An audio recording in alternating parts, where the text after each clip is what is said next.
Salut les amis, alors voilà, je voulais faire une petite vidéo par rapport au thème de la persécution parce que ça presse sur mon cœur. J'en ai parlé très rapidement dans la vidéo d'hier par rapport au vrai évangile, au véritable évangile, quand j'expliquais très rapidement que quand on lit les épîtres de Paul, toutes les épîtres de Paul, et quand on lit les actes aussi des apôtres, eh bien on se rend compte que quand Paul évoque les difficultés des assemblées ou les siennes, c'est toujours lié à la persécution. Voilà. Du coup, pour moi, c'était important de le dire parce que, en fin de compte, on utilise beaucoup les épîtres de Paul pour nos petites difficultés du quotidien et tout ça. Et pour moi, c'était très important de dire ça et de dire aussi que Jésus a dit que le fait d'être disciple de Christ, le fait d'être son disciple, apporte la persécution dans tous les cas. Voilà.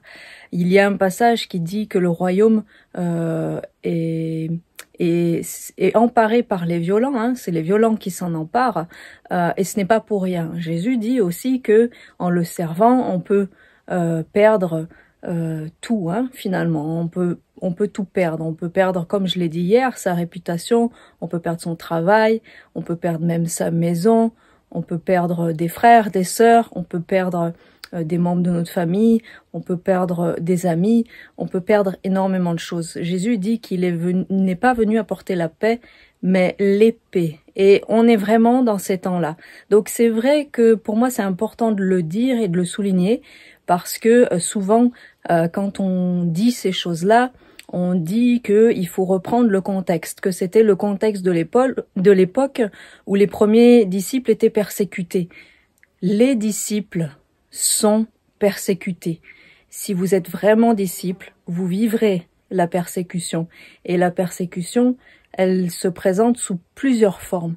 Elle peut être de l'ordre du combat spirituel pur, où il y a des oppressions démoniaques, des intimidations, ça peut passer par des choses qui nous semblent anodines, Par exemple, en ce moment, mon chat a disparu, ça fait 3 jours qu'il est pas là, alors ça paraît bateau, mais ça fait aussi partie des intimidations.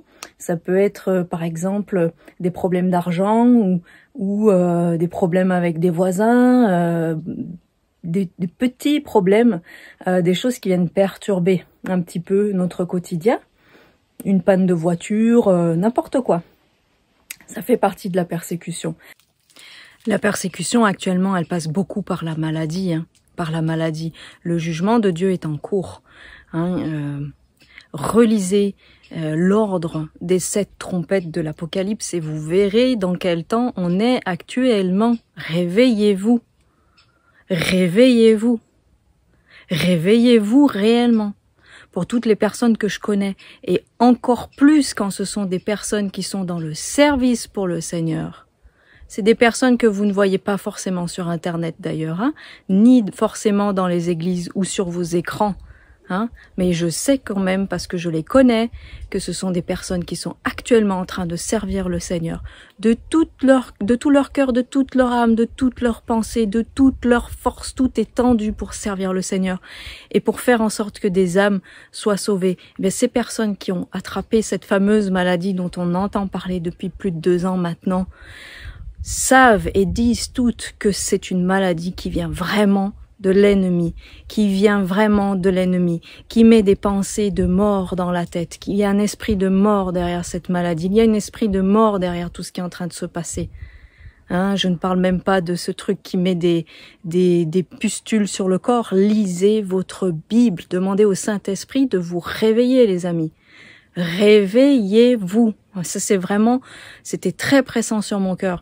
Je sais que ça peut paraître dur, je sais que ça peut paraître sévère, et peut-être même que pour certains, ça va paraître totalement surréaliste et exagéré, mais ça m'est égal. Je vous dis ce qui est vraiment pressant sur mon cœur, ce que le Saint-Esprit me pousse à vous dire.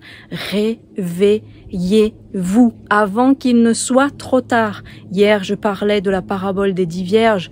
Faites attention à faire partie des bonnes vierges. Oui, il va y avoir les noces de l'agneau, mais avant les noces de l'agneau, il y a d'autres choses qui vont arriver. Le Seigneur veut que vous soyez coparticipants. Est-ce que vraiment vous voulez servir le Seigneur? Ce n'est pas donné à certains et pas à d'autres. Si vous dites que vous êtes son disciple, si tu dis que tu es son disciple, sa disciple, c'est ton appel. Ne cherche pas ton appel. Ne cherche pas ton appel. Ton appel de base, c'est d'annoncer l'évangile en actes et en paroles. C'est de démontrer l'amour de Dieu en actes, en signes et en prodiges et en paroles. C'est ça notre appel, les amis. C'est notre appel.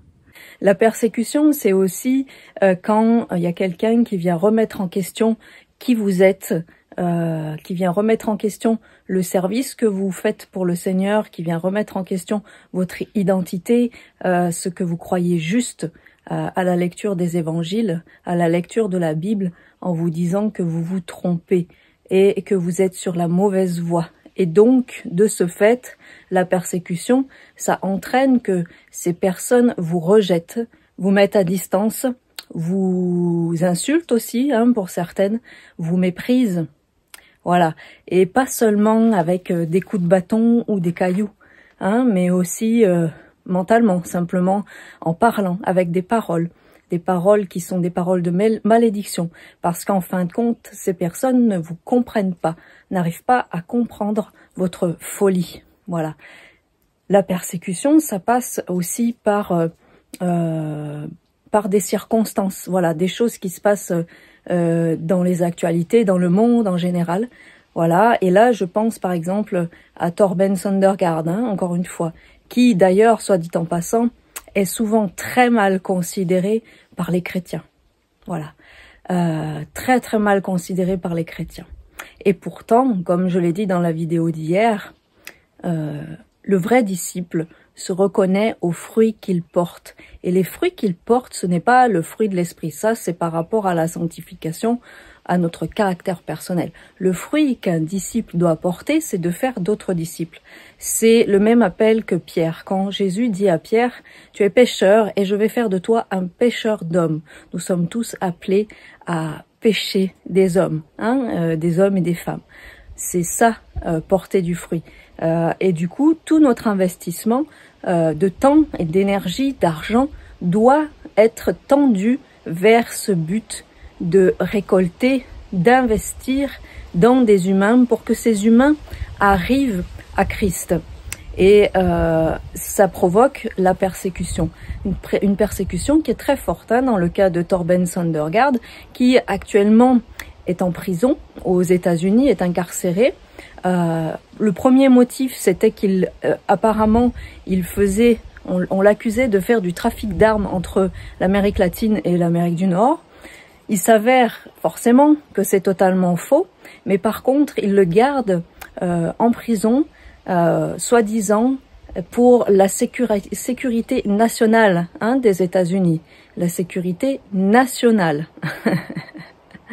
Torben Søndergaard, parce que il annonce l'évangile, qu'il permet que des personnes puissent avoir leur guérison, avoir leur libération aussi, recevoir le Saint-Esprit, être baptisés, expérimenter la nouvelle naissance, eh bien, il représente un danger national. Après avoir été chassé, banni, exilé de son propre pays, je vous rappelle ce qui s'est passé pour Jean, l'auteur de l'Apocalypse, ou pour tous les premiers apôtres, comment ils ont fini, parce qu'ils passaient leur temps, leur énergie et leur argent à annoncer l'évangile, ce qui leur est arrivé.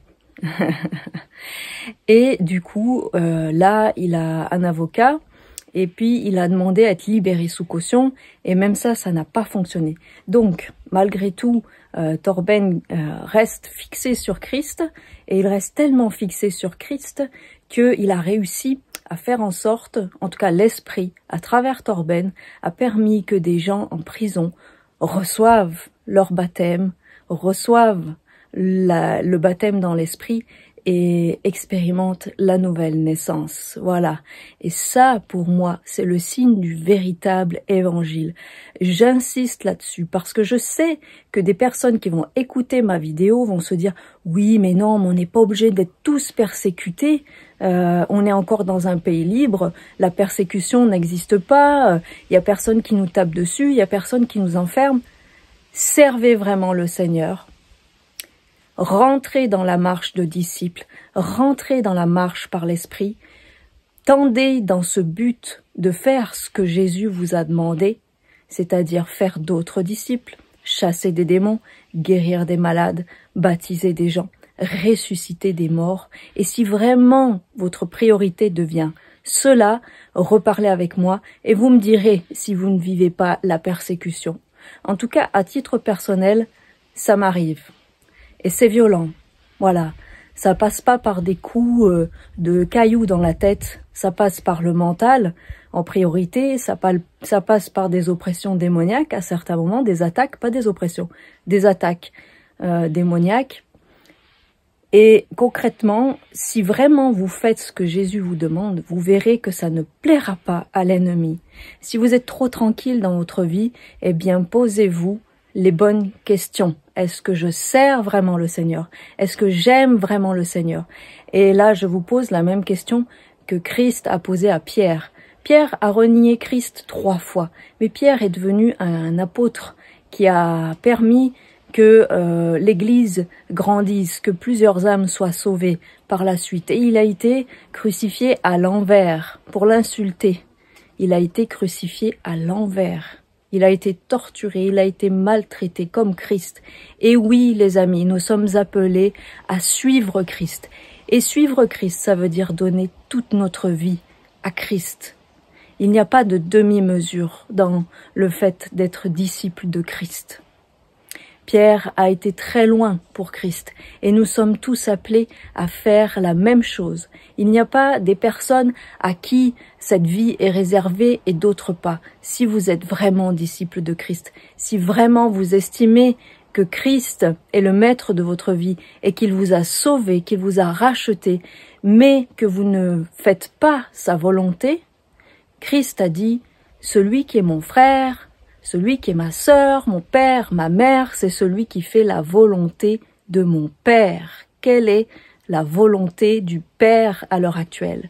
Oui, nous sommes dans le temps de la grâce, mais ce temps de la grâce arrive à sa fin, et à la fin, nous serons tous jugés. Tous, absolument tous, que nous soyons des chrétiens, que nous ayons expérimenté la nouvelle naissance ou pas, que nous ayons porté du fruit ou non, nous passerons tous devant le Père. Êtes-vous prêts à ça? Et c'est dans ce sens-là que je vous dis préparez-vous. Préparez-vous. Préparez-vous. Christ est vraiment sur le retour.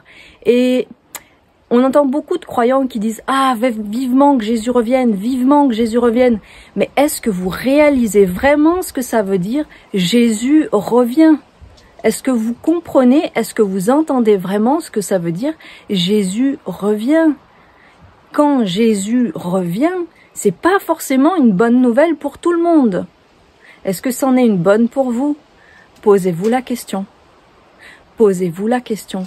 Est-ce que vous êtes vraiment disciple de Christ? Est-ce que vraiment vous avez donné toute votre vie à Christ? Est-ce que vraiment vos priorités sont dans le bon ordre?